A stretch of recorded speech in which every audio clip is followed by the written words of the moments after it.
उत्तर प्रदेश में 2022 में जो चुनाव होने हैं विधानसभा के, पंजाब, उत्तराखंड और मणिपुर के साथ साथ उस चुनाव से पहले जरूर ये कानून वापस हो। ਦੀਪ ਸਿੱਧੂ ਜੀ ਜੇ ਆਪਾਂ ਗੱਲ ਕਰਦੇ ਹਾਂ, ਦੀਪ ਸਿੱਧੂ ਦੀ ਤਰੀਕ ਤੇ ਤਰੀਕ ਦਿੱਤੀ ਜਾ ਰਹੀ ਹੈ, ਅਜੇ ਬਾਹਰ ਨਾ ਆਉਣ ਦਾ ਨਾਮ नहीं ले रहा, नौजवान अड़ीक रहे ने, सरकार का कोई प्रेशर होएगा भी हाँ अजय ਨੂੰ अंदर ही रखा जाए? नहीं, आज की तारीख में तो मैं कह सकता हूं कि जब सुप्रीम कोर्ट ही सरकार के मतलब साथ खड़ी हुई नजर आती है, वो भी उस तरह के काम अगर नजर आए तो भाई कोर्ट भी हो सकती है। और मैं तो अगर ये भी कहूं तो इसमें भी कोई शक नहीं है, सरकार के जो है पक्ष में, सरकार के दबाव में बहुत लोग काम कर रहे हैं। जब कानून ये कहता है, इसको समझने की जरूरत है, कानून ये कहता है कि जब तक सिद्ध नहीं हो जाए हर व्यक्ति निर्दोष है। और जब आप ये मानते हैं हर व्यक्ति निर्दोष है, कानून ये कहता है, तो फिर आप उसकी जमानत पर जो है सुनवाई कीजिए। देश में हर जगह पे जो आरएसएस के लोग हैं उनको बिठा दिया गया है। जहां कंट्रोलिंग पावर है वहां आरएसएस के लोग बिना आईएएस का एग्जाम दिए जॉइंट सेक्रेटरी लेवल पर भर्ती कर दिए गए हैं, बिठा दिए गए हैं। तो वो ऐसे जो लोग हैं वो निश्चित रूप से उनकी तो पार्टी है, वो उसी के लिए काम कर रहे हैं। अंधभक्त जिनको कहा जाता है, गुलाम जिनको कहा जाता है, वो तो गुलाम है। गुलाम की अपनी कोई औकात नहीं होती, गुलाम की अपनी कोई आइडेंटिटी नहीं होती, तो उसकी बात का बुरा भी नहीं मानना। वो तो भैया जो उसके आका ने कह दिया उसको, उसे बस केवल आंख बीच के उस पर चलना है, चाहे वो गड्ढे में गिरे, मर जाए, तबाह हो जाए, इससे कोई फर्क नहीं पड़ता। पहले तो नोटिफाई कर देते कानूनों को, इन्हीं कृषि कानूनों को, यानी कि आप सरकार के समर्थन में हैं, सरकार के कानूनों को सही बता रहे हैं। बाद में आके जब किसान आंदोलन बढ़ता तो आप उसको जो है उसका विरोध करने लगते हो। अल्टीमेटली है तो केजरीवाल आरएसएस का एजेंट ही।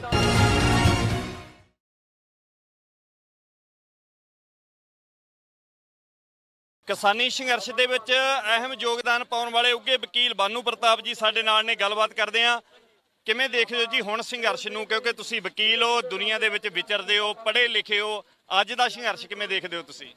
आज का संघर्ष बहुत अच्छे दौर में पहुंच गया है और मुझे पूरा विश्वास है कि एक दिन जीत किसानों की होगी। मैं ये नहीं जानता हूं कि वो दिन कौन सा होगा, कब होगा, लेकिन मैं इतना विश्वास के साथ कह सकता हूं कि जीत किसानों की होगी और सरकार ये कानून वापस लेगी, चाहे तो खुद पार्लियामेंट से ले और चाहे देश की जो अदालत है, सबसे बड़ी अदालत सुप्रीम कोर्ट से वापस कराए, पर पक्का ये कानून वापस होंगे। और उत्तर प्रदेश में 2022 में जो चुनाव होने हैं विधानसभा के, पंजाब, उत्तराखंड और मणिपुर के साथ साथ उस चुनाव से पहले जरूर ये कानून वापस होंगे। ਅਜੇ ਵੀ ਜਿਹੜੇ ਕੁਝ ਲੋਕ ਹੈਗੇ ਨੇ ਉਹ ਕਹਿ ਰਹੇ ਨੇ ਵੀ ਜਿਹੜੇ ਇਹ ਕਾਨੂੰਨ ਨੇ ਇਹ ਕਿਸਾਨਾਂ ਦੇ ਲਈ ਲਾਭਕਾਰੀ ਨੇ, ਲਾਭਦਾਇਕ ਨੇ। नहीं, वो लोग ये बताएं ना कि कैसे लाभदायक हैं, इससे किसान को लाभ क्या होगा ये बताएं। इससे क्या किसान को जो उसकी लागत है उसका मूल मिल जाएगा? नहीं मिलेगा, क्योंकि सब कुछ जो होना है वो व्यापारी के साथ जिस समय कॉन्ट्रैक्ट हो जाएगा उसके बाद में किसान पूरी तरह से बंध जाएगा और व्यापारी पर निर्भर हो जाएगा। व्यापारी अपनी ही कीमत पर उसे बीज भी देगा, खाद भी देगा, ये कानून में लिखा हुआ है। कानून जो कॉन्ट्रैक्ट फार्मिंग वाला है उसकी धारा 3 में ये बाकायदा लिखा हुआ है। उसी को बीज भी देगा, खाद भी देगा, मशीनरी भी देगा, पेस्टिसाइड भी देगा, सब कुछ वही कराएगा। स्वाभाविक अपनी कीमत पर देगा, और जब अपनी कीमत पर देगा तो किसान की खेती में लागत बढ़ेगी और इनकम उसकी कम होगी। क्यों? क्योंकि इस कानून में कहीं भी ये नहीं लिखा है कि किसान की फसल एमएसपी से कम पर नहीं खरीदी जाएगी। अगर एमएसपी पर फसल खरीदी जाए तो इन कानूनों की जरूरत क्या है? अगर आम जो व्यापारी है, जो खुले बाजार की जो बात कर रहे हैं, वो खुले बाजार में भी जो सरकारी मंडी में खरीदी जाती है एमएसपी पर, एफसीआई खरीदती है, उसी पे अगर वहां भी खरीद लें व्यापारी, तो इस कानून की क्या जरूरत है? स्वाभाविक है उस एमएसपी पर नहीं खरीदना, एमएसपी को खत्म करना है और एमएसपी जो संस्था देती है एफसीआई, उसको पूरी तरह से तबाह करना है, ताकि जो राशन की दुकानें हैं वो भी खत्म हो। राशन की दुकानों के माध्यम से जो 82 करोड़ लोगों को इस देश में अनाज देने की व्यवस्था है, जिसके लिए 2013 में सरकार कानून लेकर आई, भारत की संसद कानून लेकर आई, नेशनल फूड सिक्योरिटी एक्ट, राष्ट्रीय खाद्य सुरक्षा कानून, उसके तहत उसको सब खत्म हो जाएगा। तो बताएं भी तो सरकार की इससे लाभ क्या होना है? कोई भी व्यक्ति ये नहीं बताता इससे लाभ है। लाभ में क्या बताते हैं कि इससे अब किसान स्वतंत्र हो गया, अपनी फसल कहीं भी बेच सकता है। वो जरा बताएंगे कि किसान को पहले क्या बंदिश थी फसल बेचने में? किसान को 1975 के बाद इस देश में कहीं भी अपनी फसल बेचने में कोई दिक्कत नहीं थी। कहीं भी बेच सकता था, कोई सीमा नहीं थी उस पर। सीमा किस पर लगी थी? व्यापारियों पर। व्यापारी अपने राज्य से दूसरे राज्य में जाके खरीद नहीं कर सकता था, ये सारी थी। तो किसान का नाम लेकर जो व्यापारियों पर बंदिशें लगाई हुई थी वो बंदिशें हटाई गई हैं, सारा लाभ व्यापारियों को दिया गया है, किसान के अधिकार खत्म कर दिए गए हैं। और एक पिछले रास्ते से, चोर दरवाजे से इस देश में जो एमएसपी दी जा रही है वो खत्म करनी, राशन की दुकानें खत्म करनी, एफसीआई को तबाह करना, 82 करोड़ लोगों को राशन का सामान ना मिले, ये सारी व्यवस्था सरकार ने की है। इसके लिए कानून है। तो इसमें किसान का भला कैसे? कुछ नहीं। इससे क्या फर्क पड़ता है कि किसान, देखिए बहुत मैं नहीं जानता कि आप किसान हैं या नहीं हैं, मैं किसान हूं। किसान का बहुत एक सीधा सा है, वो अपनी फसल जितनी पास हो सकता है, मंडी उसके जितनी पास हो वहां बेचना चाहेगा। और स्वाभाविक है वो चाहेगा कि जो एमएसपी सरकार द्वारा निश्चित है, हालांकि 23 फसलों पर निश्चित करती है, देती केवल 2 ही फसलों पर, मात्र 6% किसानों को मिलती है, 94% किसानों को मिलती नहीं है। तो उस एमएसपी का क्या मतलब है? और वो एमएसपी खत्म कर रही है, तो कहां से मिलेगा? तबाह हो जाएगा किसान, मजदूर, गरीब, पूरी तरह से देश बर्बाद हो जाएगा। ਹੋਰ ਡਿਸਕਸ਼ਨ ਕੀਤੀ ਹੈ ਤੁਸੀਂ ਵਕੀਲਾਂ ਦੇ ਨਾਲ ਬੈਠਦੇ ਹੋਵੋਗੇ, ਕਦੇ ਜੱਜ ਕਿਸੇ ਕੋਲੇ ਬੈਠ ਕੇ ਰਿਟਾਇਰ ਜੱਜ ਕੋਲੇ ਬੈਠਣ ਦਾ ਮੌਕਾ ਮਿਲਿਆ ਹੋਵੇਗਾ, ਉਹਨਾਂ ਦੇ ਕੀ ਵਿਊ ਨੇ? ਸਾਰੇ ਤਕਰੀਬਨ ਇਹ ਕਹਿ ਰਹੇ ਨੇ ਵੀ ਘਾਤਕ ਨੇ ਕਾਨੂੰਨ। नहीं देखिए, घातक तो हर कोई जानता है, जब आप एक्सप्लेन करेंगे उसको, जो भी पढ़ेगा, वकील जो भी पढ़ेगा उस कानून को, वो समझ जाएगा कि देश को तबाह करने वाले कानून हैं। जज जो भी पढ़ेगा वो समझ जाएगा देश को तबाह करने वाले कानून। हाँ, जो सरकार के पक्षधर वकील होंगे या सरकार के पक्षधर जज होंगे या आरएसएस की मानसिकता वाले जज होंगे, क्योंकि देश में हर जगह पे जो आरएसएस के लोग हैं उनको बिठा दिया गया है। जहां कंट्रोलिंग पावर है वहां आरएसएस के लोग बिना आईएएस का एग्जाम दिए जॉइंट सेक्रेटरी लेवल पर भर्ती कर दिए गए हैं, बिठा दिए गए हैं। तो वो ऐसे जो लोग हैं वो निश्चित रूप से, उनकी तो पार्टी है, वो उसी के लिए काम कर रहे हैं। वो इनको अच्छा कहें तो कहें, अन्यथा कोई आम व्यक्ति भी, कोई एक निष्पक्ष व्यक्ति भी, चाहे जज हो, चाहे कोई आईएएस हो, आईपीएस हो, साधारण व्यक्ति हो, प्रोफेसर हो, इंजीनियर हो, डॉक्टर हो, कोई भी व्यक्ति हो जो कानूनों को पढ़ेगा, निष्पक्ष राय अगर रखेगा तो बताएगा ये कानून देश को तबाह करने वाले कानून। ਦੇਸ਼ ਨੂੰ ਤਬਾਹ ਕਰਨ ਵਾਲੇ ਨੇ ਕਾਨੂੰਨ। ਇਹਦਾ ਮਤਲਬ ਆਪਾਂ ਇਹ ਕਹਿ ਸਕਦੇ ਹਾਂ ਵੀ ਜਿਹੜੇ ਉਧਰਲੇ ਹਾਂ ਪੱਖੀ ਹੋਣਗੇ, ਸਰਕਾਰ ਦੀ ਹਮਾਇਤ ਵਿੱਚ ਭੁਗਤਣ ਵਾਲੇ ਹੋਣਗੇ, ਉਹਨਾਂ ਦੀ ਜ਼ਮੀਰ ਇਜਾਜ਼ਤ नहीं ਦਿੰਦੀ ਹੋਏਗੀ ਉਹਨਾਂ ਨੂੰ। नहीं, जमीर आजाद का, वो तो गुलाम है। अंधभक्त जिनको कहा जाता है, गुलाम जिनको कहा जाता है, वो तो गुलाम है। गुलाम की अपनी कोई औकात नहीं होती, गुलाम की अपनी कोई आइडेंटिटी नहीं होती, तो उसकी बात का बुरा भी नहीं मानना। वो तो भैया जो उसके आका ने कह दिया उसको, उसे बस केवल आंख बीच के उस पर चलना है, चाहे वो गड्ढे में गिरे, मर जाए, तबाह हो जाए, इससे कोई फर्क नहीं पड़ता। तो और गुलामों की, अंधभक्तों की राय का कोई मतलब भी नहीं है। राय का मतलब है जो पढ़े लिखे विद्वान लोग हैं, जो निष्पक्ष राय रखते हों, जो देशहित और जनहित को सबसे आगे रखते हों और देश को बचाना चाहते हैं, उन लोगों की राय वो महत्व रखती है। ਜਿਵੇਂ ਸਿੱਧੀ ਅਦਾਇਗੀ ਦੀ ਗੱਲ ਚੱਲ ਰਹੀ ਹੈ, ਕੈਪਟਨ ਸਰਕਾਰ ਨੇ ਵੀ ਪੰਜਾਬ ਤੋਂ ਸਰਕਾਰ ਨੂੰ ਚਿੱਠੀ ਲਿਖੀ ਹੈ, ਕੇਂਦਰ ਸਰਕਾਰ ਨੂੰ ਸਿੱਧੀ ਅਦਾਇਗੀ ਨੂੰ ਲੈ ਕੇ। ਇਹ ਵੀ ਬੜਾ ਖਾਸਾ ਮਸਲਾ ਬਣਿਆ ਹੋਇਆ ਹੈ, ਅਜੇ ਤੱਕ ਸੁਲਝਣ ਦਾ ਨਾਮ ਨਹੀਂ ਲੈ ਰਿਹਾ, ਜਦ ਕਿ ਕਿਸਾਨਾਂ ਦੀ ਜਿਹੜੀ ਹੈਗੀ ਆ ਫਸਲ ਉਹ ਮੰਡੀਆਂ ਦੇ ਵਿੱਚ ਸਿੱਟਣ ਨੂੰ ਤਿਆਰ ਨੇ।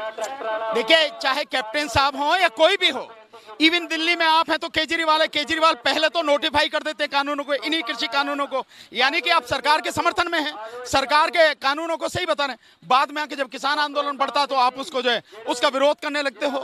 अल्टीमेटली है तो केजरीवाल आरएसएस का एजेंट ही। तो चाहे कैप्टन साहब हो, चाहे केजरीवाल हो या कोई भी नेता हो, ये सारे एक ही थैली के चट्टे बट्टे हैं। ये सब के सब अपने लिए जीते हैं, अपनी सत्ता बची रहे, कुर्सी बची रहे, उसके लिए काम करते हैं। निष्पक्ष रूप से जिस दिन काम करेंगे, मैं समझता हूं ऐसे लोग या तो सरकार के विरोध में, केंद्र सरकार के विरोध में खड़े हो जाएंगे, मोदी सरकार के विरोध में खड़े हो जाएंगे, और नहीं कर सकते हैं तो मैं समझता हूं सत्ता छोड़ के बाहर जाएंगे। पर जमीर उनका मर चुका है, नैतिकता है नहीं, तो इस सब चीजों का कोई मतलब नहीं।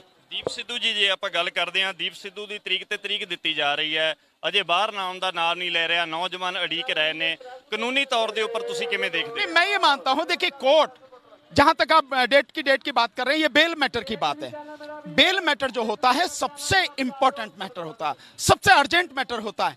एक व्यक्ति कोई भी है, कानून हमारा कहता है जब तक सिद्ध ना हो जाए तब तक हर व्यक्ति निर्दोष है, और जब हर व्यक्ति निर्दोष है तो आप उसका 1 मिनट भी अगर गैर कानूनी तरीके से, कानून होते हुए भी जेल में कट रहा है, तो मैं समझता हूं इससे बड़ा अपराध कोई नहीं होगा। इसलिए जो बेल के मैटर हैं, जमानत के जो मसले हैं, हर अदालत को उन्हें बहुत जल्दी सुनना चाहिए।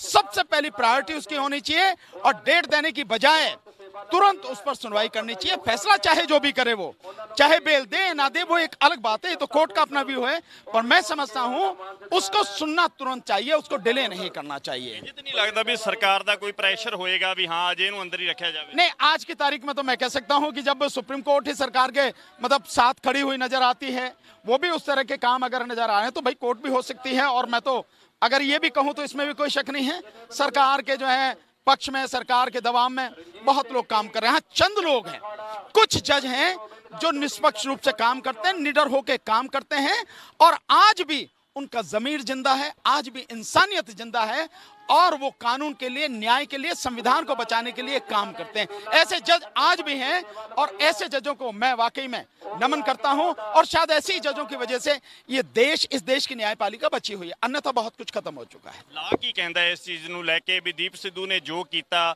ਤੁਹਾਡੀ ਕਿਉਂਕਿ ਤੁਸੀਂ ਵੀ ਸਟੱਡੀ ਕੀਤੀ ਹੋਏਗੀ ਇਸ ਤੇ ਬਕਾਇਦਾ, ਹੈ ਨਾ, ਲਾ ਕੀ ਕਹਿੰਦਾ ਹੈ ਇਸ ਚੀਜ਼ ਨੂੰ ਵੀ ਸਜ਼ਾ ਹੋ ਸਕਦੀ ਹੈ ਆਉਣ ਵਾਲੇ ਸਮੇਂ ਦੇ ਵਿੱਚ, ਕਿੱਥੇ तक हो हम सकती इसकी है? बात नहीं करते कि सजा हो सकती है या नहीं हो सकती है।